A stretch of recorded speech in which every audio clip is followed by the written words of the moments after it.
advice on love that has somehow become our version of what love is. Or we've all seen so many love stories, whether it was a bad love story with our parents, whether it was a good love story with our uncles and aunts, whether it was our older brother or older sister, whoever it was. Where did your earliest ideas of love come from? And which ones do you still agree with and which ones do you disagree with? I suppose on some level, some of them must have come from my upbringing. You know, my mum talking about, you know, the kind of giddiness that she felt for my dad when they first met, and, you know, the attraction. I'm sure so much of it was songs and movies. I suppose the thing that I think about now is like what I value today is different, I think, than what I might have valued at 21.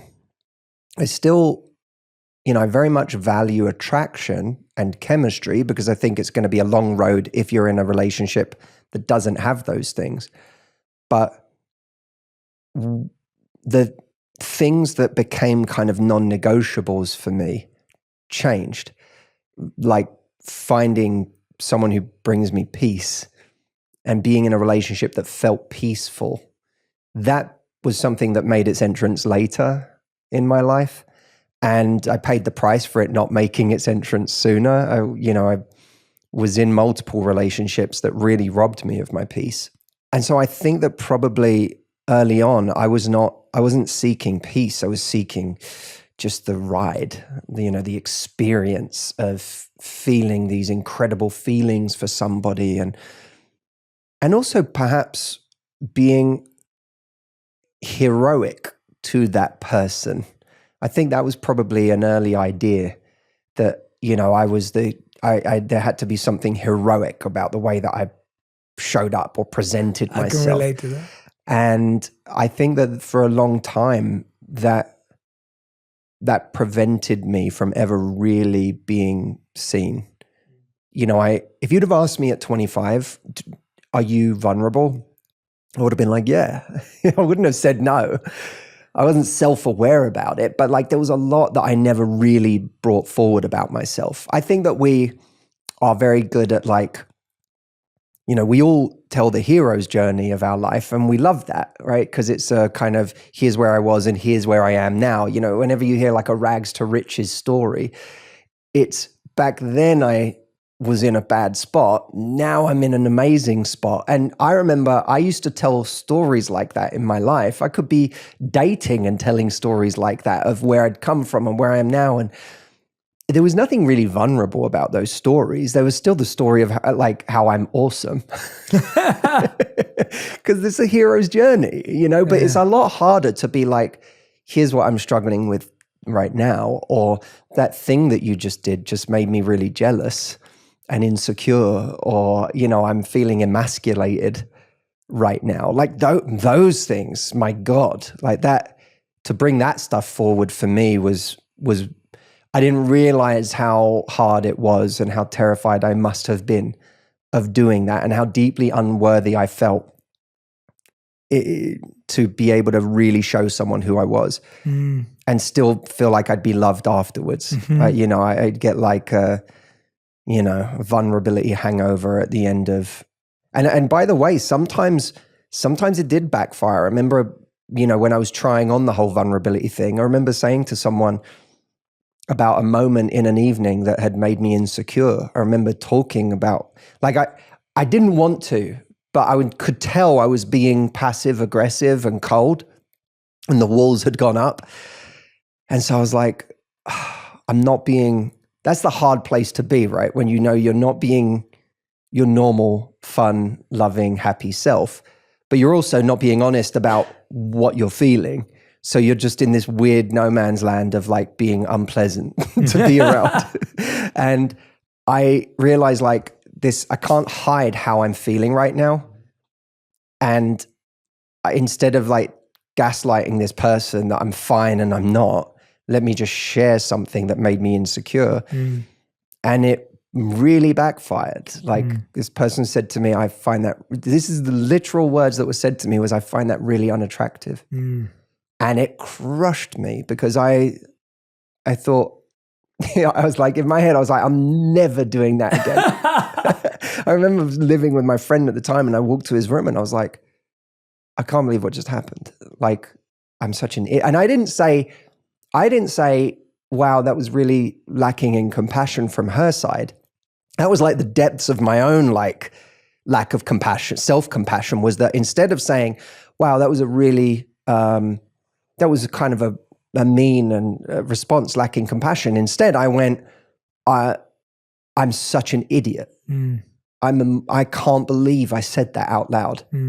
Like, why did I reveal that weakness?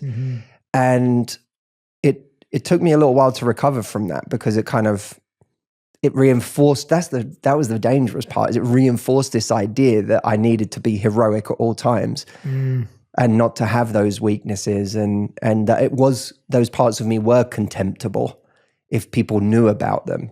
That's powerful. So that was a big thing for me, I think, thinking I had to be a hero all the time and not realizing that a real relationship is so much more interesting than that. Wow, man, so powerful. So many things to unpack. One of the things I want to start with is, what is the difference between a peaceful relationship and a boring relationship? Oh, Because I think that... Great question. That's a great question. Because I think a lot of people think of peaceful as boring when we're not emotionally mature.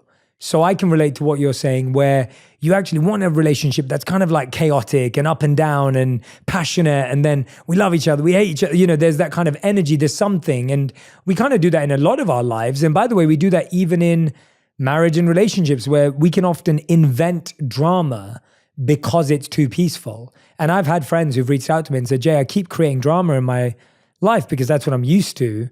And I don't know what to do with this guy or this girl because they're actually peaceful. So people are scared that peaceful means boring, but you've just said you like a peaceful relationship. I know you're not a boring guy.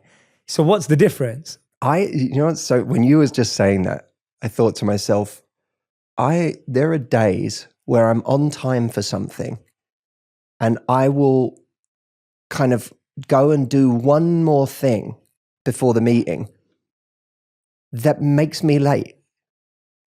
So that I have to like make a game of getting in the car and like finding a way to like, how can I still like, the GPS says I'm going to be there in that 2 minutes before, but I'll make like shaving off a minute.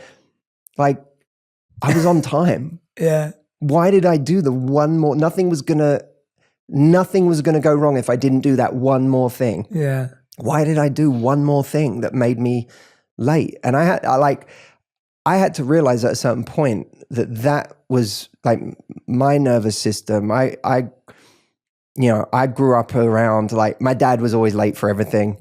I learned that from him. I used to hate it, by the way, but like I had also then adopted it.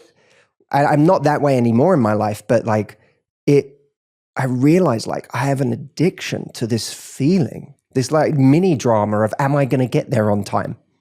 Which creates this little mini drama in my day for like 10 minutes. It's like an adrenaline rush. I'm like, and it's a horrible feeling, really. It doesn't feel good. It feels like stressful and anxiety inducing. And now I'm going to come across as rude and disrespectful with someone's time. And I'm like stressed. But it's like my body is used to that. I'm not used to like getting somewhere on time and like have 10 minutes to just chill. And like, that's a new feeling that can feel boring. So in terms of a relation, I think we do it everywhere in our lives. In terms of a relationship, I knew when I met my wife, Audrey, that I had found peace that wasn't by any means boring because I felt at home. I didn't just feel safe. We can feel safe and very bored, right? We can feel like I'm with someone who is very non-threatening. I feel like this person's not going to leave me. I feel like I'm very safe in this situation, but I don't really this doesn't feel like my person. I just feel safe. And when you haven't felt safe for a long time, sometimes that's a very lovely feeling on its own, just to feel like I'm no longer in a abusive relationship, or I'm no longer in a relationship with someone that makes me second guess myself all the time, or feels like they're going to leave me at any moment.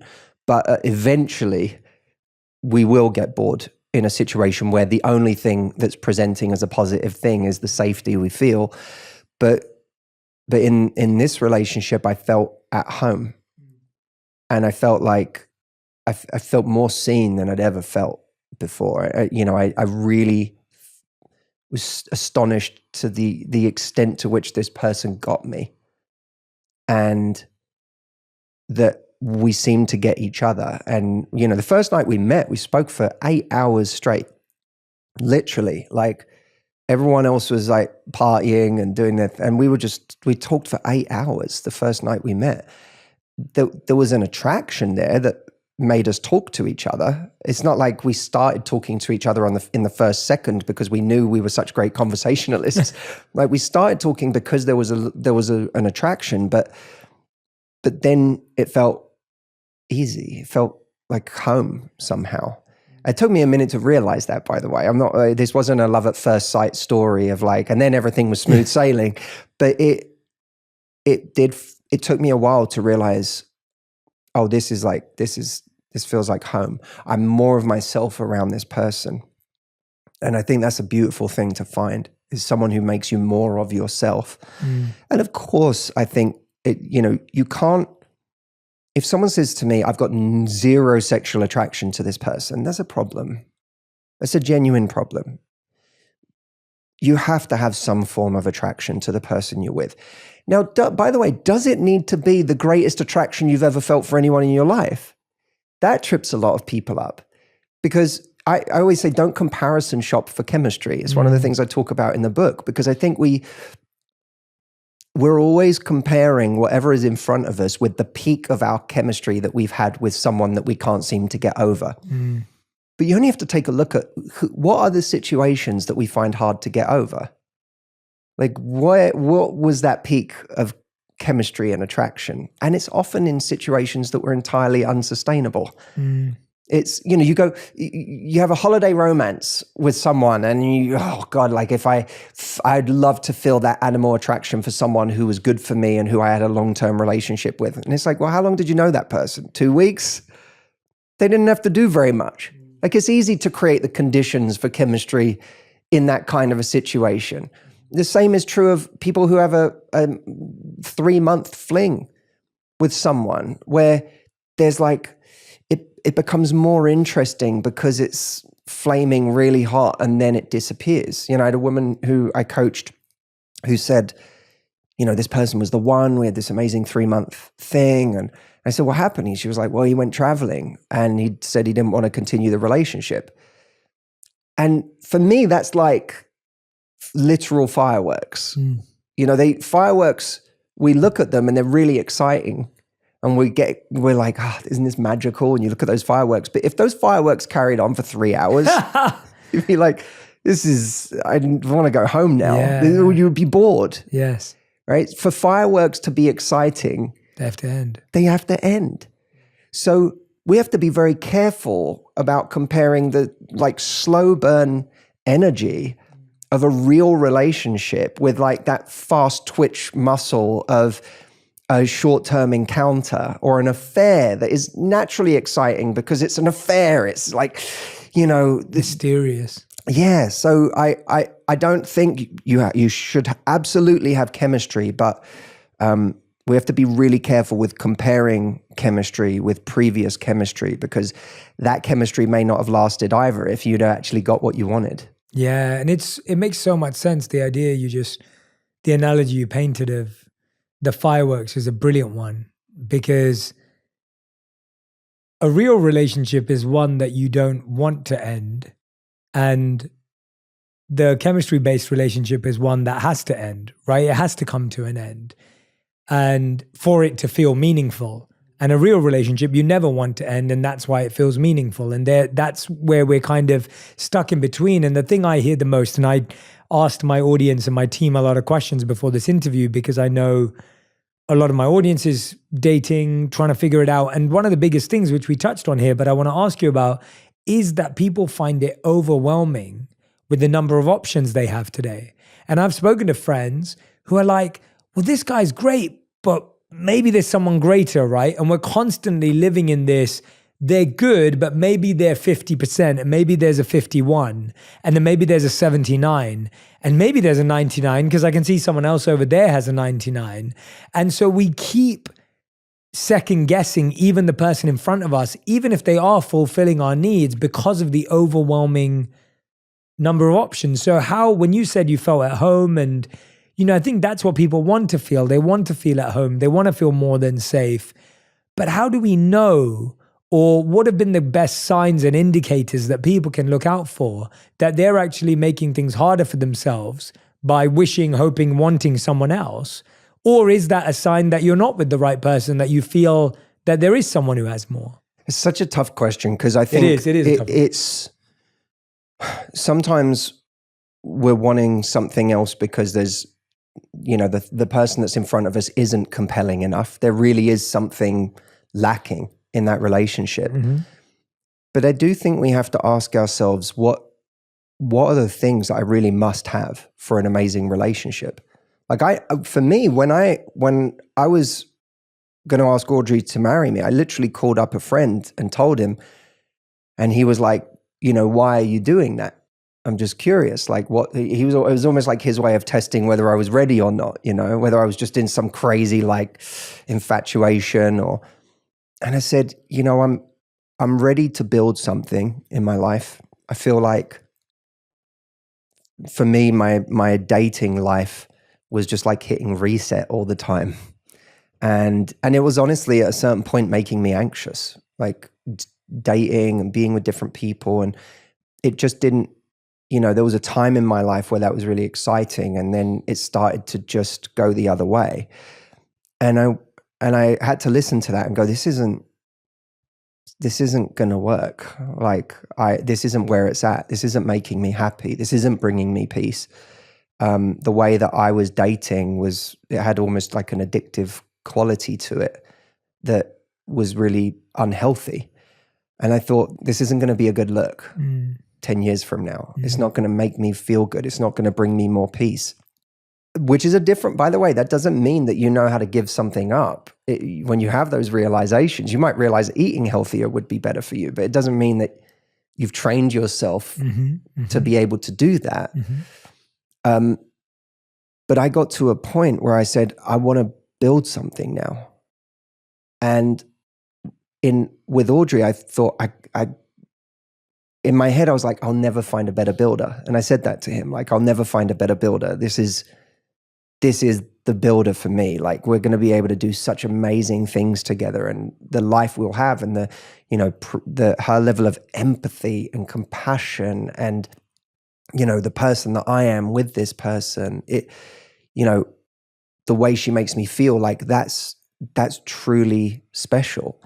And I'm not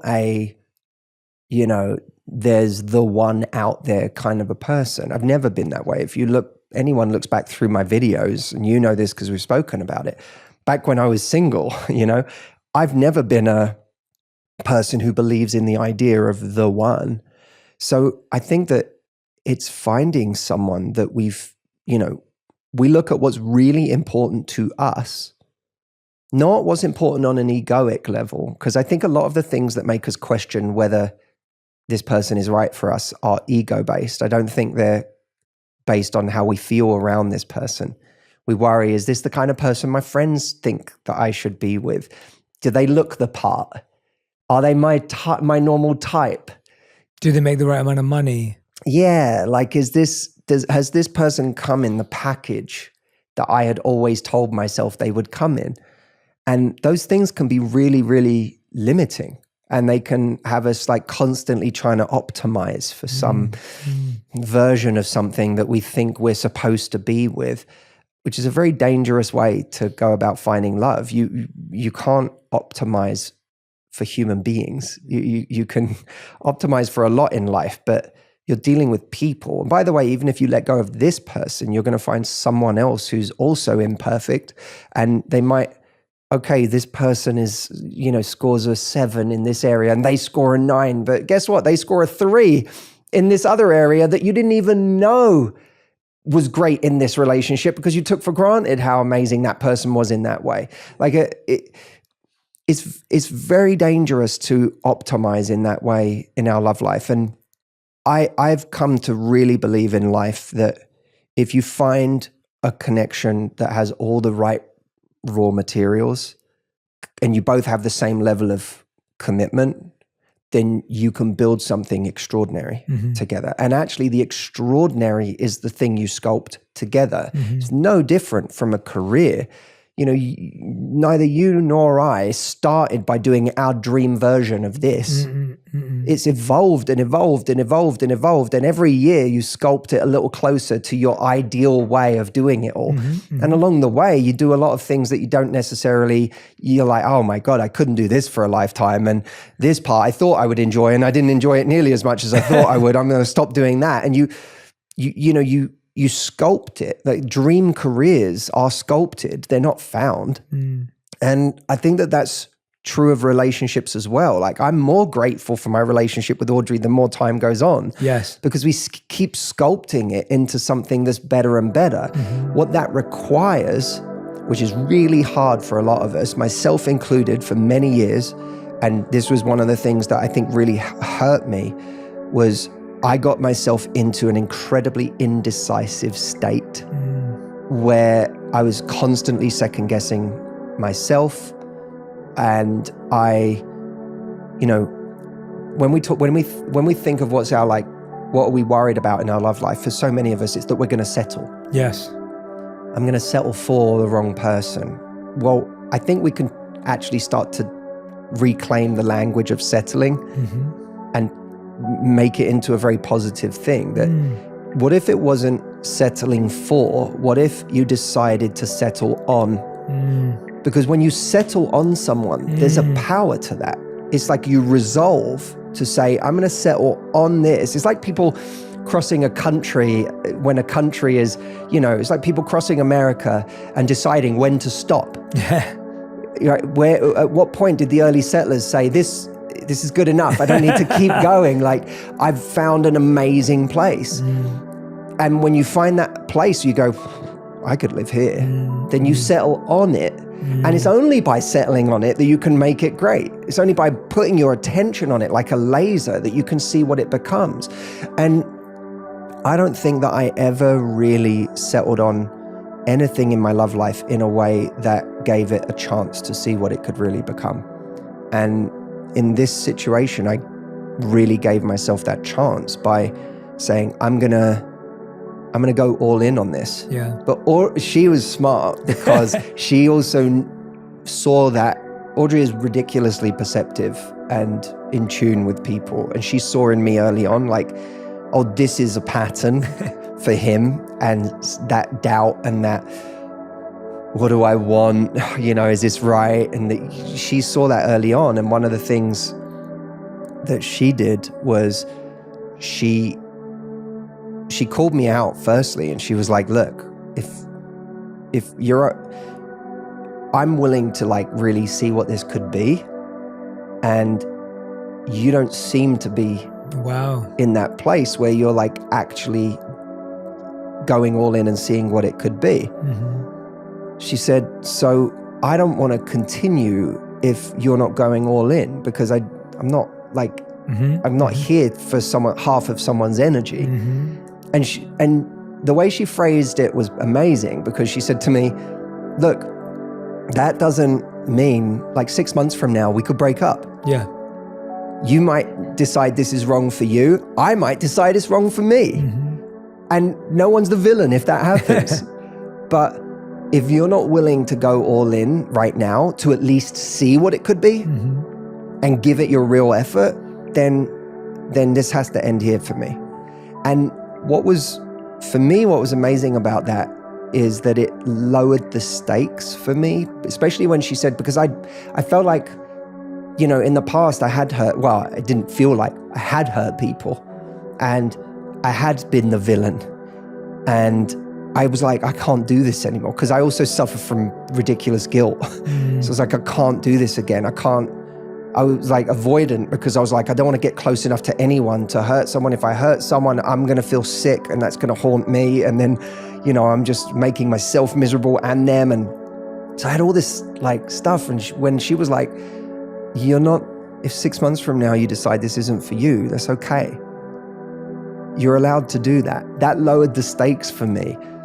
But by also demanding as a standard, and that's what so much of this book is about, how to raise your standards and what that looks like in practice. Because I think the reason so many people never reach the point of real relationship is because they don't have standards for what they expect and how to communicate and know how to communicate those standards. But because she had a standard that she lowered the stakes, but she also had a high standard that said, this is the price of entry for continuing.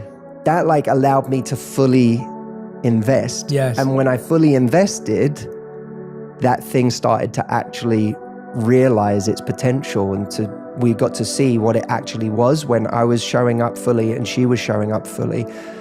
So I sympathize with anyone who is struggling with those decisions in their love life. I don't judge anyone for it, because I struggled in my love life I wrote a whole chapter of the book called Never Satisfied, because I related to that idea that, you know, you find someone who you chase, who feels exciting to you, but they break your heart, you know, or you go for someone who feels safe and you're bored, you're doubting yourself, you're doubting whether this is the right person, and you just sort of, you know, cycle between those two different extremes.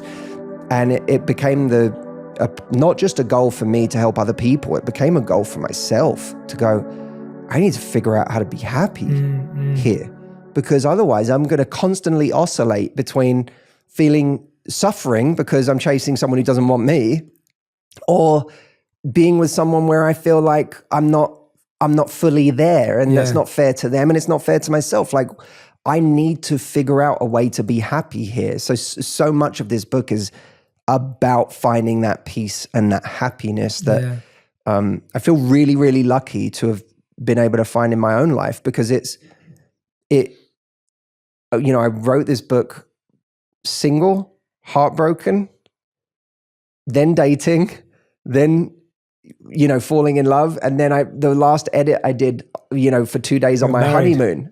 Like, that was a crazy arc for me. So it wasn't something that was created by a married person who was just like, here's all these answers. I was like, some of these chapters I wrote in the worst possible pain of my life. You know, you talked about standards there, and obviously that's such a big part of what you felt with Audrey in that moment.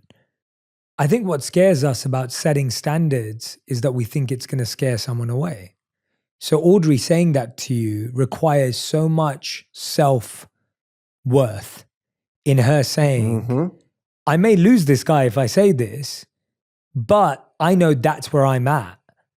You being vulnerable with that person many years ago saying, I'm going to open up about my life, and them saying that's not very attractive, I don't find that attractive. That was you again trying to demonstrate and be vulnerable.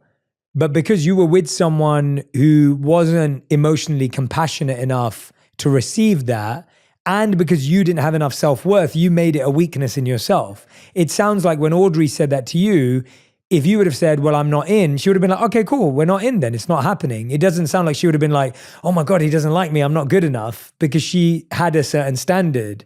And that's what standards, whereas when you were trying to be vulnerable, it was like trying to be vulnerable, but it wasn't a standard yet. Well, no, it wasn't a standard.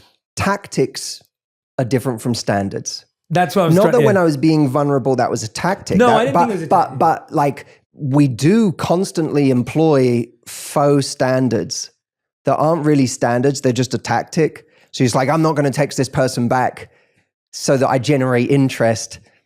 And then if it doesn't generate interest, 3 days later, we text them anyway. That's because it wasn't a standard, it was a tactic. Well, yeah. When a tactic we do to try and get a result, and if it doesn't work, we go for a different tactic.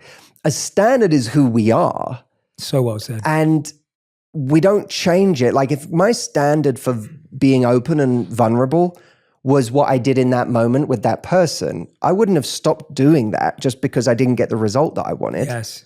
which was connection, I would have said, well, this is how I want to be. And come to think of it, I would have said, if I was in a better place, one of my greatest standards is to find someone who really accepts me.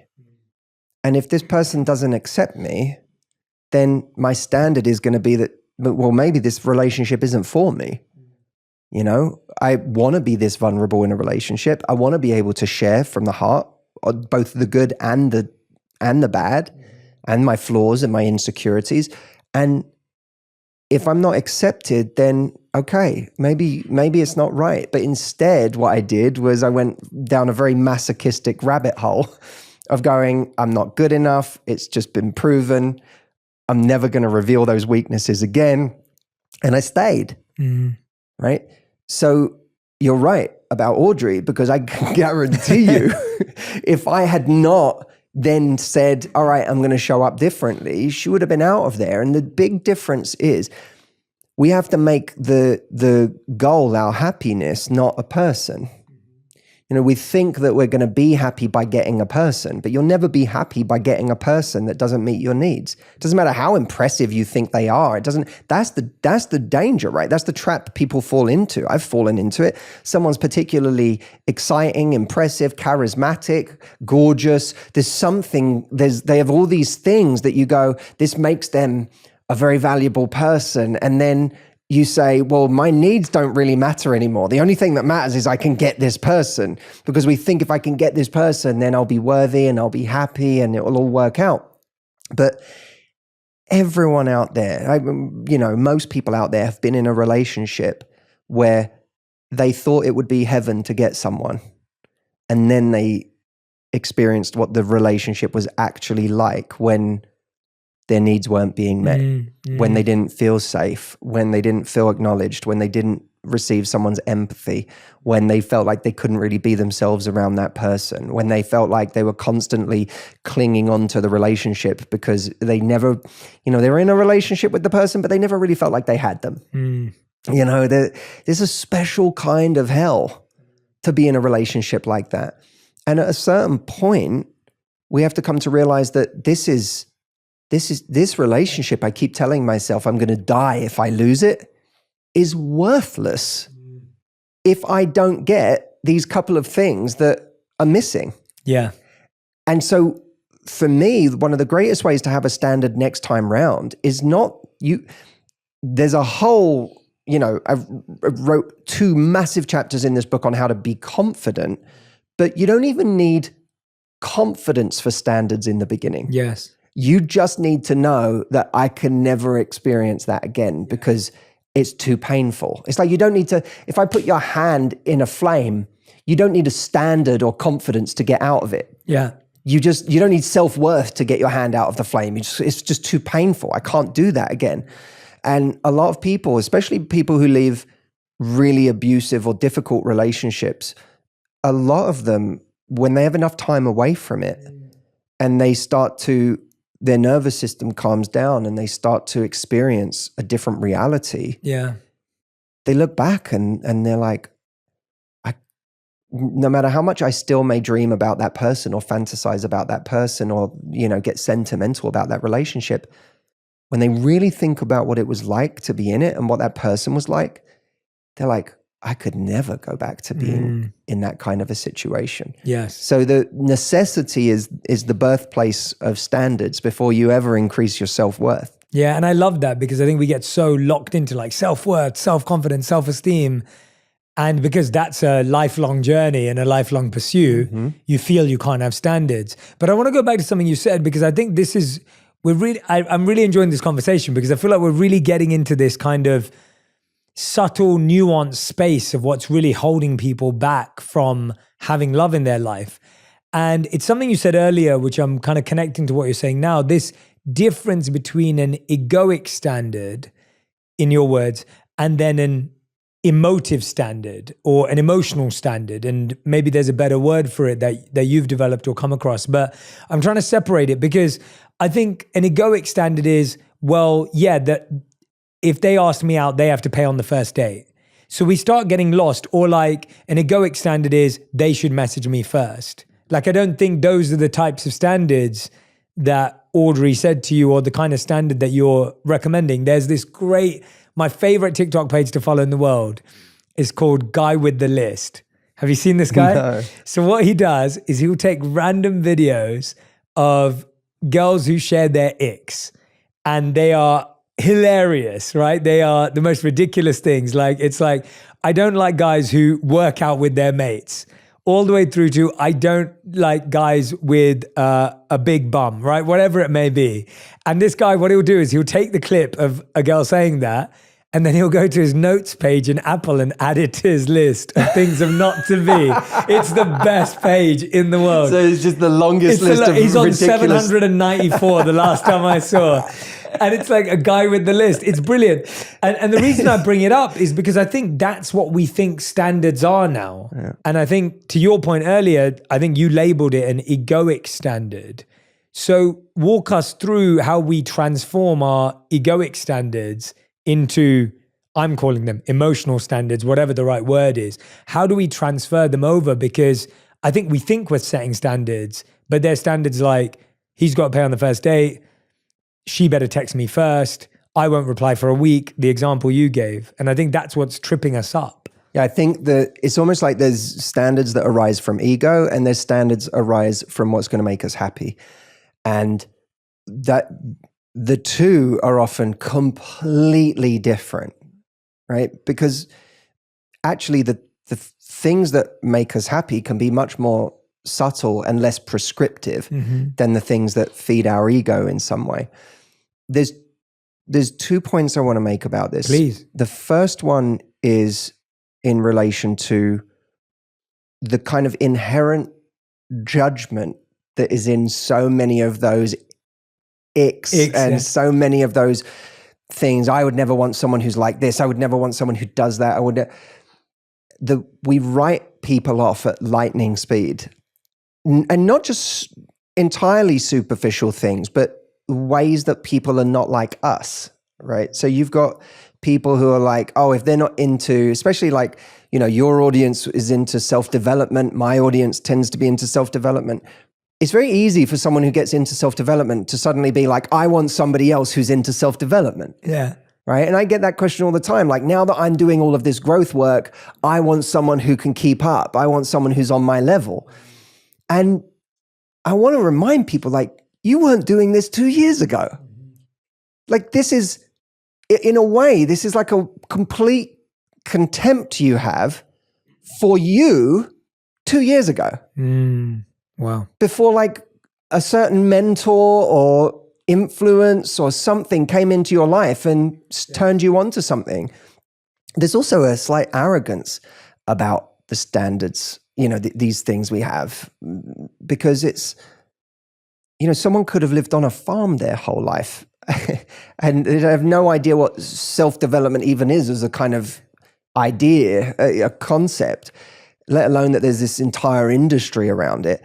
And they may have a wisdom that you never picked up on in the world that you grew up in. And that might be one of the greatest bits of synergy between the two of you, is the wisdom you bring and the wisdom they bring that's different and has come from a very different place, a very different way of living. So, I think there's a lack of humility sometimes in thinking that people have to be like us and then judging them for the ways that they're not like us. And a lot of the way we judge other people arises out of a lack of self-compassion because we haven't really accepted ourselves. We haven't really, I know every time I got punched in the face by life, every time like I took a big hit and I, experienced a really bad heartbreak, that was a big one for me, like a very humbling experience for me. I experienced years of chronic physical pain. And when that happened in my life, I like truly just hit a kind of bottom because I just didn't know how I would ever, I tried everything in the world and I couldn't make this pain go away. And it started to basically not just ruin my life because I felt like I couldn't experience joy anymore. I was just thinking about my pain all day, every day. But it also robbed me of my confidence because I started to feel like, wow, no one's going to be attracted to this version of me that is so frail and fragile and doesn't feel like I really didn't identify as the heroic version of me anymore. I was like, I'm going to be perceived as pathetic by someone who wants like a strong person, because I feel so on the edge of breaking the whole time. Because anyone with chronic physical pain knows that it's so centralizing, and even doing basic things can feel like it's too much. But my point is that going through those things in life, it allowed me to access a level of compassion for other people, because I was like, God, how many people have I written off in my life because, they're this way or they're that way, or they're, and look at me right now. I'm like on the floor. Yeah. And I found that as I came to accept more of myself and be honest about my own stuff, and not just the things going wrong in my life, but even just difficulties. Like if you have a jealous moment and it makes you a little crazy, then you're not so quick to call other people crazy when they, react to insecurity they have and it makes them do something extreme in that moment. She's crazy. You can't believe what she did. Like she's crazy. It's like you don't throw that around when you've done your share of like crazy because you were in pain and you didn't know how to cope with it. Yeah. So I've found that the more I've like been humbled in life, and the more I've become accepting of myself and compassionate towards myself, actually the more absolutely, it's made space for everyone else. Because now if I was single again, I wouldn't be writing off people on all of those things that I might have written people off for 8 years ago or 10 years ago. I actually think I would have more options, not less. Like people say, oh, I'm growing so much. I've got so few options now because few people are on my level. I'm like, if you're really growing, I actually think it makes space for more people because you become more compassionate and more accepting. And you see the soul of that person underneath those behaviors and the way they are, which kind of brings me on to my other point, which was when, the person says they didn't pay on the date they invited me, and then, they didn't pay for the whole check or whatever. I think we're not always good at getting behind why someone is the way they are. Like what's really driving the way they are? Does this person have the same values as me? They might do something different on the surface, but underneath that might be the same value. We just have arrived at different points. Like my wife's a vegetarian. I eat meat. Like we both love animals. Sincerely, I love animals. She makes jokes about me, how much, how I am with animals is one of her favorite things in the world, but I eat them and she doesn't. Like we've arrived at different places, but underneath it all is like the same beating heart. And I think that's the thing we're quick to write off when we make those really quick judgments about people. And that's not to say like there are certain, red flags that might come up with someone where you go, you know what, not worth finding out what's behind this because it's just too severe and I really don't like this, and it has been a major warning sign for me in the past. But I think that's different than taking something like, someone didn't pay half the bill or someone didn't pay the whole bill. And like, I know that I used to think to myself, I really enjoy paying the bill. But if someone didn't offer, for me, I would be like, and this is even my judgment, right? Because that, for them, it might just be conditioning, and it might be, there were times where I even spoke up about it, where I found myself paying constantly, and I got brave enough to say, hey, it makes me feel kind of taken for granted that you don't ever offer to pay. I've been in situations like that in the past. And sometimes if you said that to someone, they'd be like, oh my God, I feel awful. Like they're so embarrassed. And they're like, they will then feel shame about it and be like, God, look at themselves and they're like, oh, I slipped into a pattern there that I don't like, especially if I express that it's not that I don't like paying, it's that I don't feel like we're a team. Yes. That might make someone go, well, I value being part of a team as well. And I actually don't like that you don't feel like I'm a great teammate. That's the last thing in the world I'd ever want to be. Yeah. So now like you can actually come together because of a moment where you say something like that.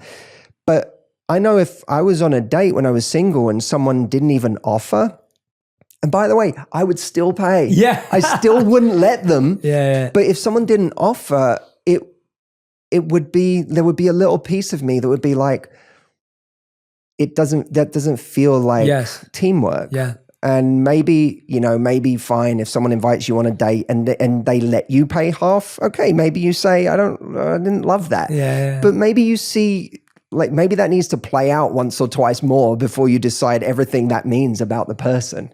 Yeah. Well, I think you just hit the nail on the head. It's like actually having, and I know this isn't sexy and it's not popular, but it is what you're trying to say, that having the clarifying conversation around why someone behaves the way they do is far more useful as to whether this relationship has a future than what they do.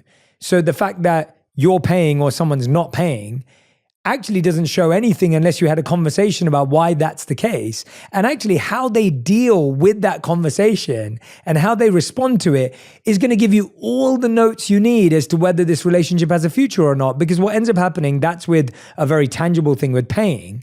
There could be something that person does that annoys you and you let it go for the first month. You let it go for the first 3 months. Now you move in and it triggers you and you're like, God, can you just stop doing that? You've been doing it for 9 months now. And they're like, well, wait a minute. Why didn't you just tell me that? And it's like, well, if we actually talked about it on month 1, I know Radhi and I have had so many conversations like that. And it is true that as you spend more time together, A, you discover more things you disagree on, and B, you discover more things you're grateful for. They're both happening at the same time.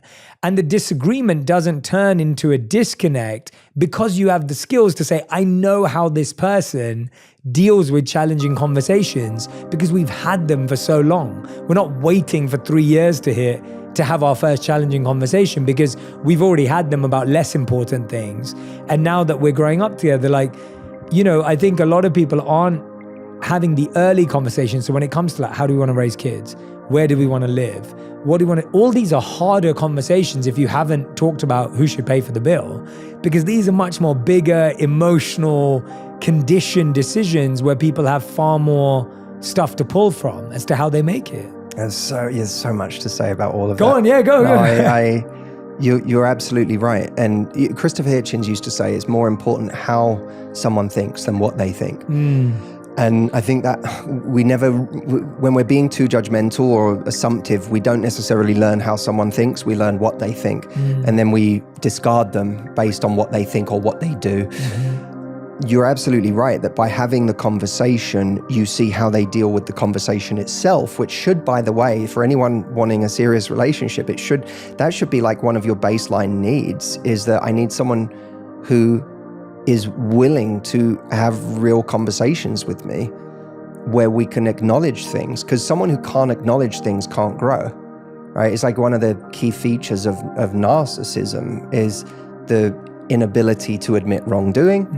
And that breeds incompetence, by the way, because if you can't admit wrongdoing and take ownership, you can't get better at something. So, whether you're dealing with narcissism or just someone who can't see themselves clearly or can't acknowledge the way you feel or the way something they've done has made you feel, if you're in that situation, it's gonna be a rough relationship. So how soon do you want to find out the way the two of you engage on that level? But it's also engaging on that level is a form. This is, I think, what we forget is that.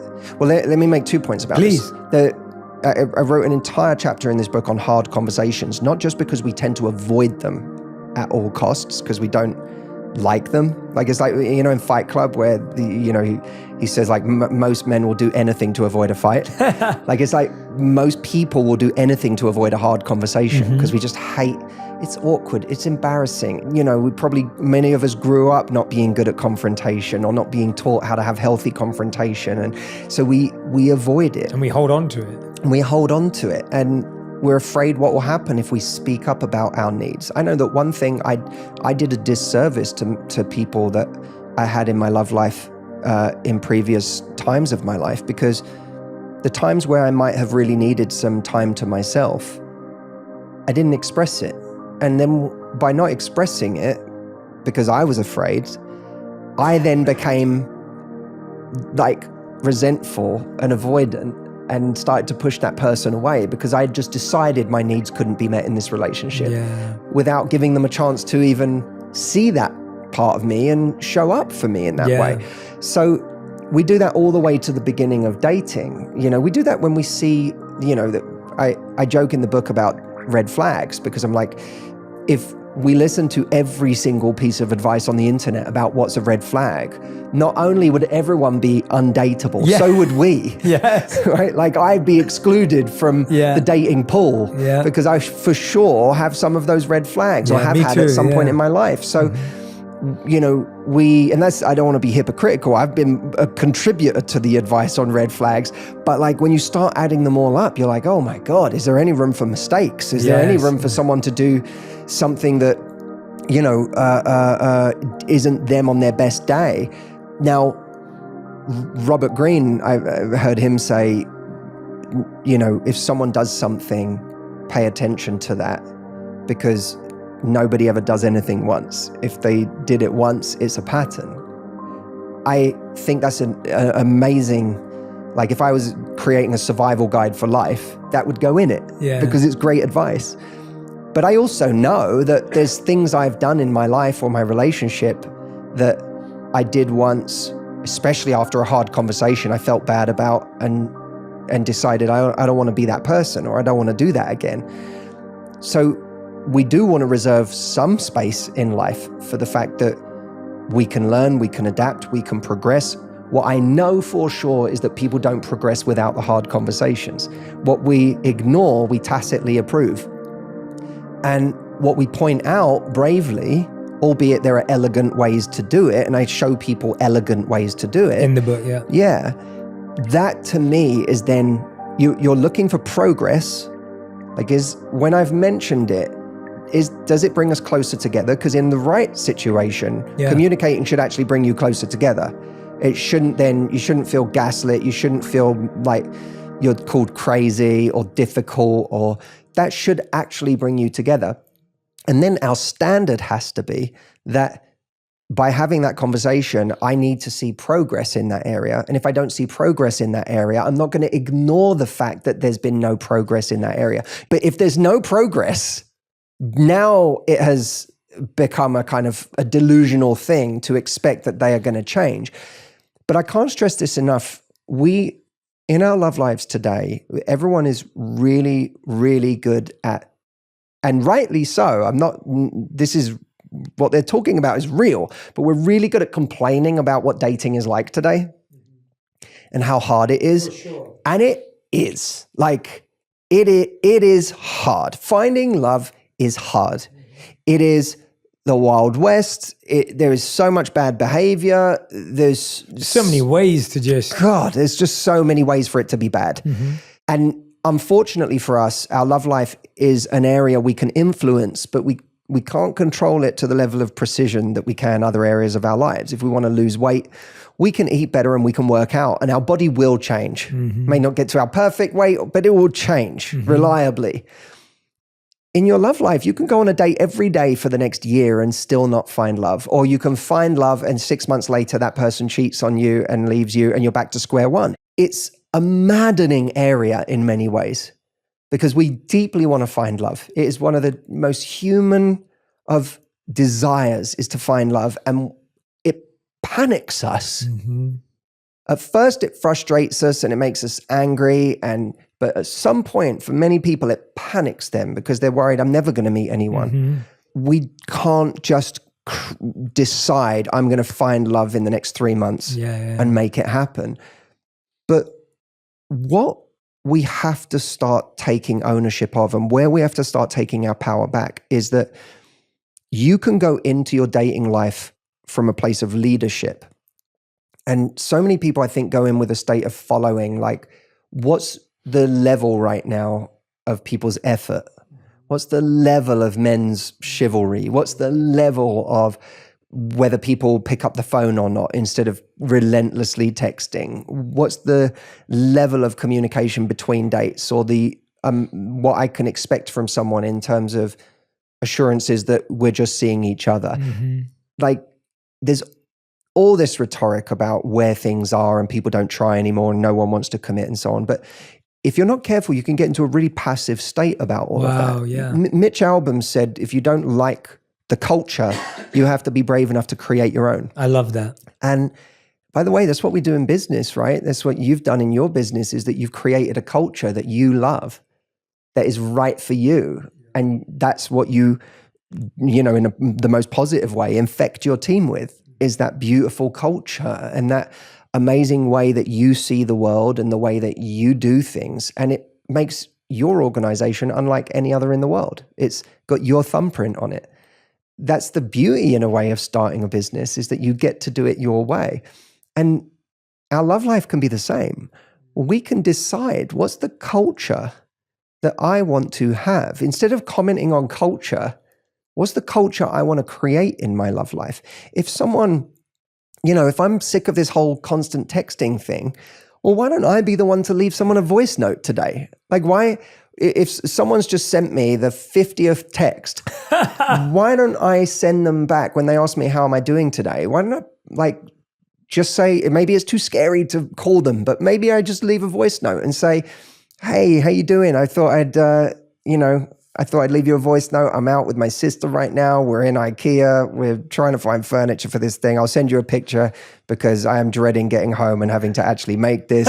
Tell me about your day. Like, how you doing? Blah, blah, blah. Like, you can inject a different level of energy and enthusiasm or sexiness or flirtatiousness or whatever it may be. A little laugh here that's endearing. You can do all of that in a voice note in a way that when someone listens to it, now it's not just another text on their phone. You're like attacking a different sense. Yeah. And that will increase the level of intimacy, even just by 1%, 2%. And that might just make you, that's leadership, because you're not just, we spend so much time mirroring people. Like, I'm going to mirror how what someone else is giving me in this person I'm seeing. But we have to start modeling more. Don't get me wrong. If you model behavior that you want to see by being the one who picks up the phone first or leaves the voice note, and then they don't meet you there, then you can say, okay, I'm going to start to mirror their lack of investment. I'm going to start to back off. But you can't just be in a state of mirroring all the time. Such a good point. It works on every level, man. I was at my coffee shop this morning, and there's a guy there that really we always have a really nice 3-minute conversation. And this morning, it never goes further than that. But this morning, as he was going to the coffee bar, he said, "Can I get you a coffee?"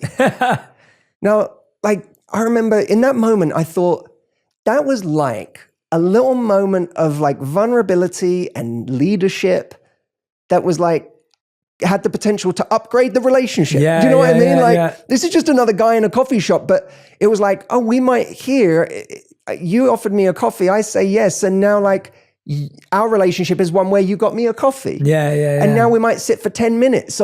That's how things move, but they can't move if you're in this fearful protectionist, I don't want to get hurt, I don't want to give more than the other person, that's not a good standard to have. A great standard to have is lead and model the kind of culture you want to see.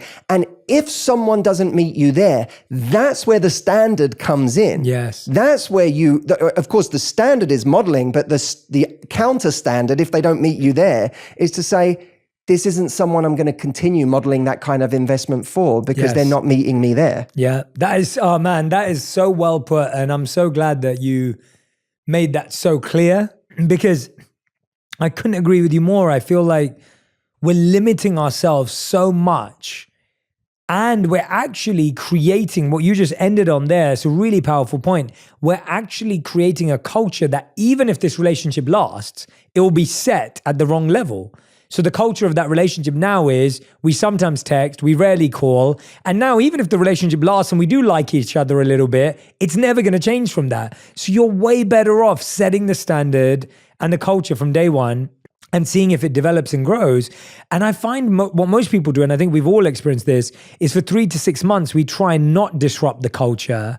And then 6 months later, we're like, no, but I always wanted this and I thought we were going to get there. And the person's like, no, but this is what we are. And I remember that Radhi, who's the only person I've ever been with since I left the monastery, like it was like, she was the person that I was fully clear with about who I was, what my expectations were, where we were. And thankfully, she was that back too. And we had some really hard conversations early on about some big things that were important to her, not important to me, not important to her. And what I loved was how we talked about those things and how we kind of navigated those things. And it's not that we're perfect and we don't have issues. We have so many challenges. You know, we've been together for 11 years now. There's so many things that have come up over the years that have given us different challenges. But the difference is we set a culture of how to deal with difficult things early on. And I think what I hear time and time again, and I know you hear this probably 10x the amount I hear this, it all comes down to the fact that we want people to like us so bad that we're willing to act unlike ourselves in order for them to like us. Because if they can like a version of us, then that's good enough for us. And so if the version is, I never bother you, I never text, I never call you, we will be that person for you because that makes you like me. We all love to be referred to as that person who's like, oh yeah, they're low maintenance. And we love that label. We're like, yeah, I'm low maintenance. And inside we're like, yeah, I mean, I've got way more needs than this. But guess what? I've set the culture of being low maintenance. Now a year later, they're like, wait a minute, you were low maintenance a year ago. Why are you high maintenance? Yeah, and there's two problems with that. One is that it can actually make it so that someone can't even really read us or our intentions. It's a bit like when someone is like, wants to be cool and indifferent. Well, there's a story I tell in the book of a friend of mine who was dating someone and then went on a trip. And he didn't really reach out to her on that trip. And by the time he got home after a few days, she said to him on the phone, the fact that you were away and you didn't really speak to me made me feel funny. Mm-hmm. Like it made me feel like you may have been sharing your bed with someone else. Mm-hmm. And they hadn't been on this isn't two people who had been dating for 6 months. They'd been on a couple of dates. But that was the moment when he said to me, I think I like this person. Mm. Because there was an intentionality to it. She didn't go, I'm being high maintenance by saying this. She just communicated what she was feeling. And by doing that, instead of being cool, indifferent girl, like chill, I'm chill. Like, I don't care that you didn't text me while you're away. She went, no. It made me feel funny. Yeah. Because the subtext is, it would hurt me to know, like maybe we haven't known each other that long, but it would still make me feel something to know that you'd shared your bed with someone else while you were away. That's a very powerful thing to do, because if he's seeing multiple people in that moment, all of them playing cool, indifferent, whatever, he now sees someone who is actually telegraphing the kind of person she is, that she's a 3-dimensional person with real feelings, and that she wants something more. She is not the kind of person to date if you don't want something more. Mm-hmm. And by the way, even the first time someone gets just a little bit jealous of something can be a moment of intentionality in a relationship. Because the moment you see someone's a little bit, like they convey a little bit of, even if it's playful jealousy, oh, I don't like, that made me feel funny. You're not allowed to text that, but whatever.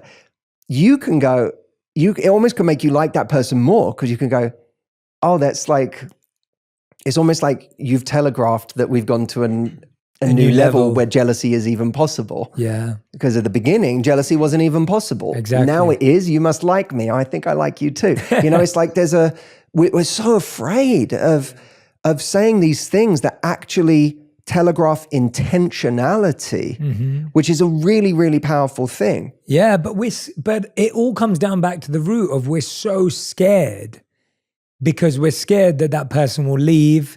And often they will, because their friends saying to them, oh yeah, man, they're psycho. Oh, they're obsessive, leave, right? And so we don't want these extreme labels. And I think often, so we're scared of looking unattractive. We're scared of being unwanted. We're scared of being rejected, right? That's the reason we don't say any of this, because we're like, if I say that, they're going to think I'm psycho, crazy, obsessed. And I don't want to come across that way. And so I won't say anything until 1 year on, which, by the way, they're going to think the same exact thing when it's a full surprise. So I want to talk to you about that. And then the other idea that I see a lot of that people get stuck on is when they say something, they say it as a demand or a command, where it's like, well, I expect you to do this. And that's where I think it's unhealthy, because I like someone being honest with me, but I also don't want that to be my progress report, because I may have a really good thing to say back.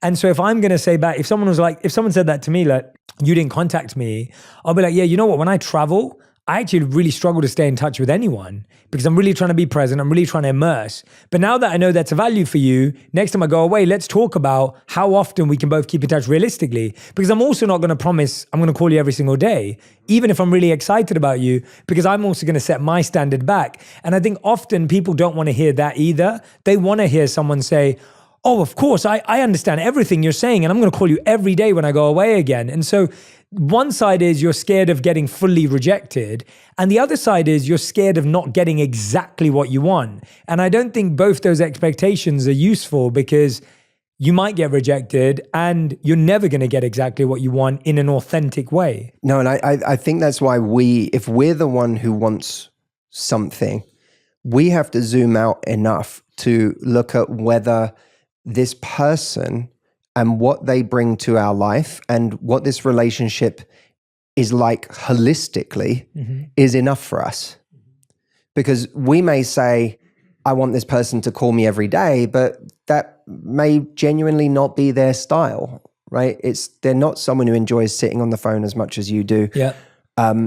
They might pick up the phone and call you every couple of days, but in the meantime, they will text you, or it's like you have to zoom out and go, how much of this relationship, not these moments, whether they call or not, how much of this relationship Correct. meets my needs? You know, what are the fundamental things? Well, I need to feel safe with someone. Like, I need to feel like they actually want me, and that I'm not kind of investing under a misapprehension about what this is. I need to know at a certain point that regardless of our differences, we're giving this a go and we're exclusive, right? So that might be one thing. Another thing is I need to feel like, whether it's on the exact platform I might have hoped, I need to feel like I get enough communication, you know, holistically in this relationship to feel like I'm actually connected to this person.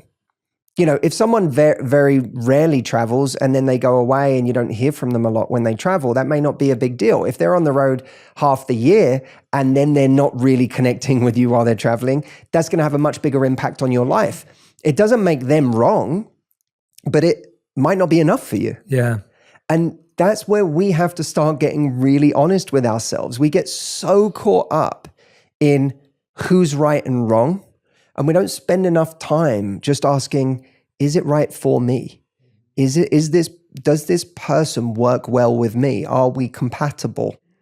And compatibility is everything. You know, I talk about 4 levels of importance in any relationship or any person, any dynamic you have with a person. The first one is admiration. That's just you admiring someone. It doesn't mean very much. They may not even know you exist. The second one is mutual attraction. That's when you actually know you like each other. The third one is commitment. That's when you don't just like each other, but you're actually saying yes to the relationship. And the fourth one is compatibility, because actually love isn't all you need. You need 2 people who actually work well together. You know, is this person, you know, am I good at handling them? And are they good at handling me? Like, I think that's a pretty good barometer of a relationship. I came to That's this. a great one.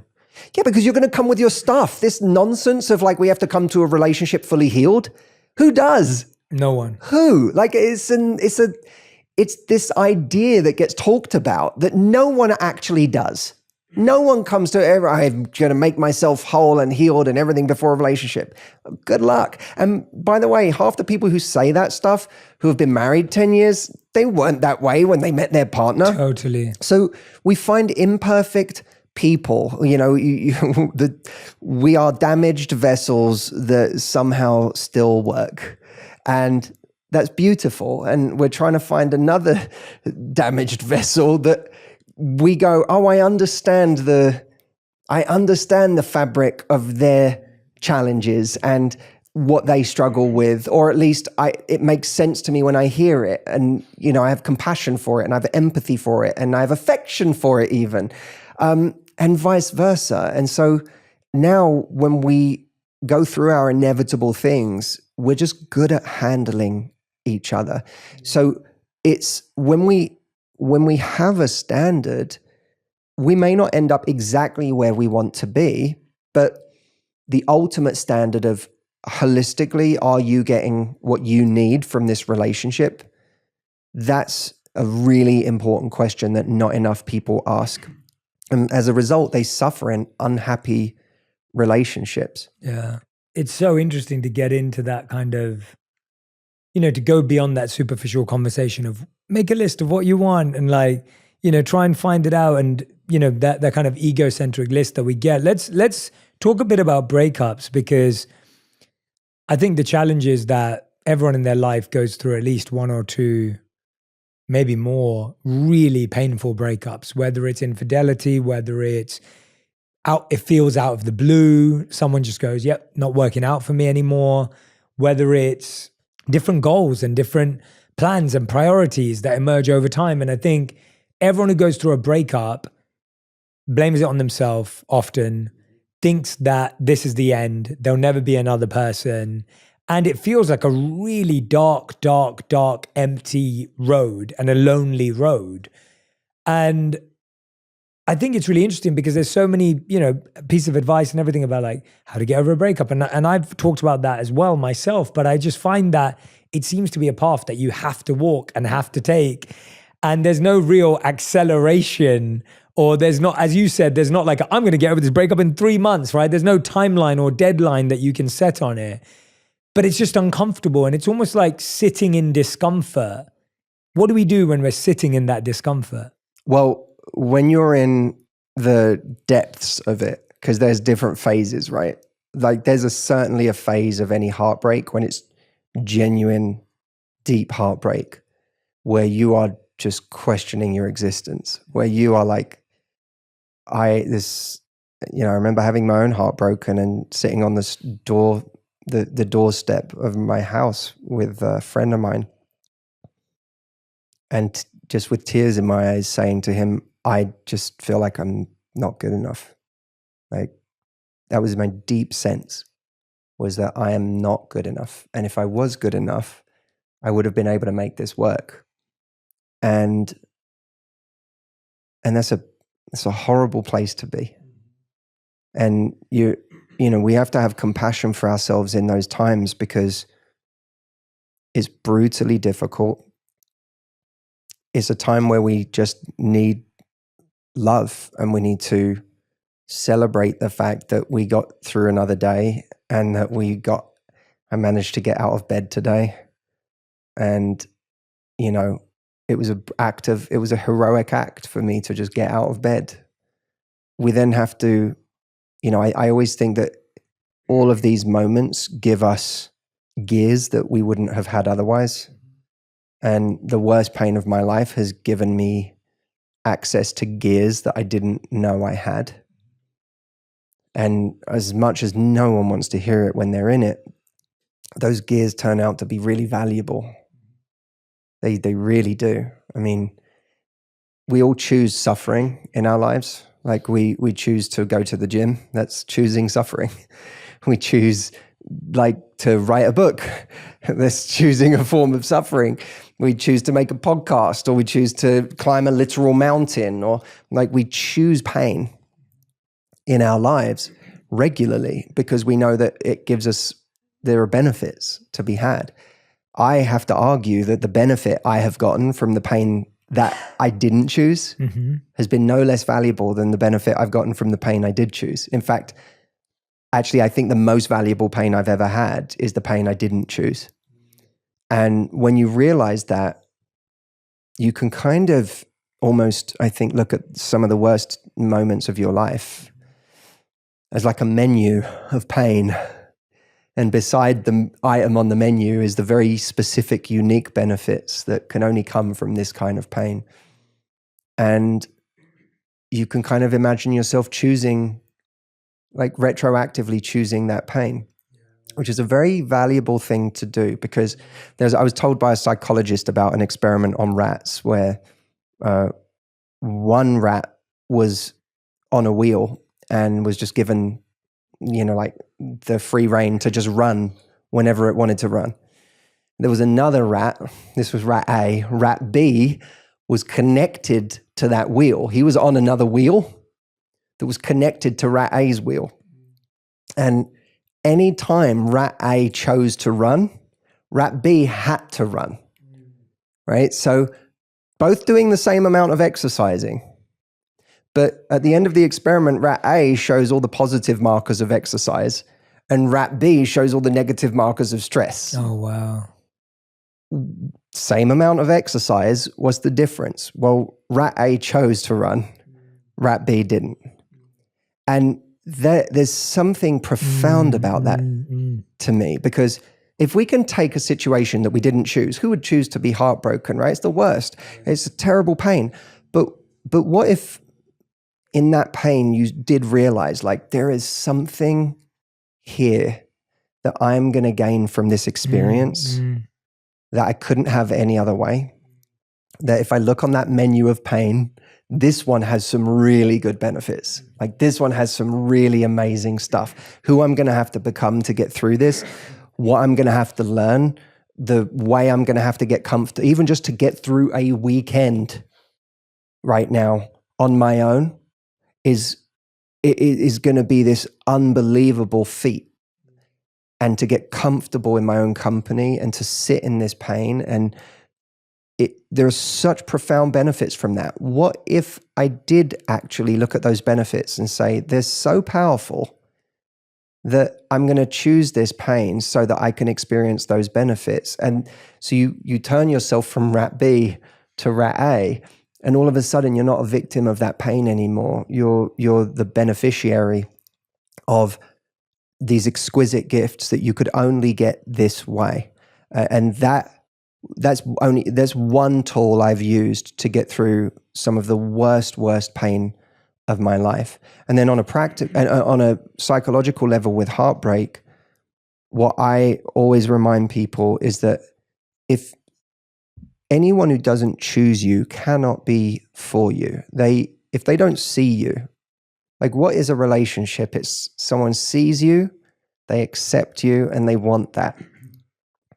That's the most beautiful part of a relationship. So if someone doesn't see you and accept you and want what they see, then this relationship is missing the most beautiful part of any relationship.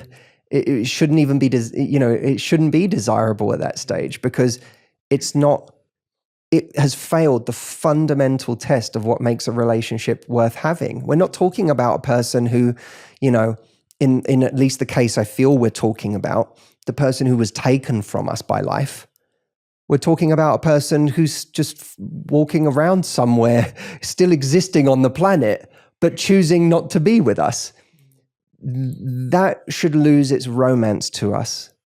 And to say, well, if that's the other game we play, is if it was a different time in life, if they were a bit older, they would have been ready to commit. If they had been in a different phase where they weren't so busy with their work, they might have had the space to really give to this relationship, but they said their work isn't allowing them to. If it's like we go through all these scenarios where it forces us into this sad love song of right person, wrong time. And that's a really like pernicious story. That's a very dangerous story because it takes what belongs in the realm of science fiction and brings it into our reality. Like when we're thinking about an ex from like 5 years ago, and we're like, I miss them. I don't know what, you don't even know who they are anymore. That was 5 years ago. They're a different person now in many ways. You're a different person now in any way. If you got together now, you'd be getting together as different people. You miss a ghost. The person doesn't exist anymore in the way that you think they do. And when you're saying, oh, if only we met 5 years from now, it would have worked. In what parallel universe? This is science fiction. Like it didn't happen in this universe. So it's like, it is wishing for a parallel universe where everything, all the dominoes unfolded in a different way. It's not this universe. So we have to get out of this mindset because it gets us bought into a science fiction story that doesn't really exist. I don't believe in the right person at the wrong time. It's the right person is right in their personality. They're ready. And their life is compatible with yours. If you're missing one of those three things, then it's not the right person. The right person has to be more than someone who you have a great time with and you like who they are and have great conversation and great intimacy. That's not the only criteria for someone who's right. So we have to stop telling ourselves the story that someone who, broke up with us or it was bad timing or whatever is the right person for us. That is just a story. It is not reality.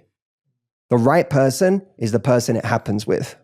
Matthew Hussey, book's called Love Life. That hit right there, man. That resonated so deeply. If you haven't already gone and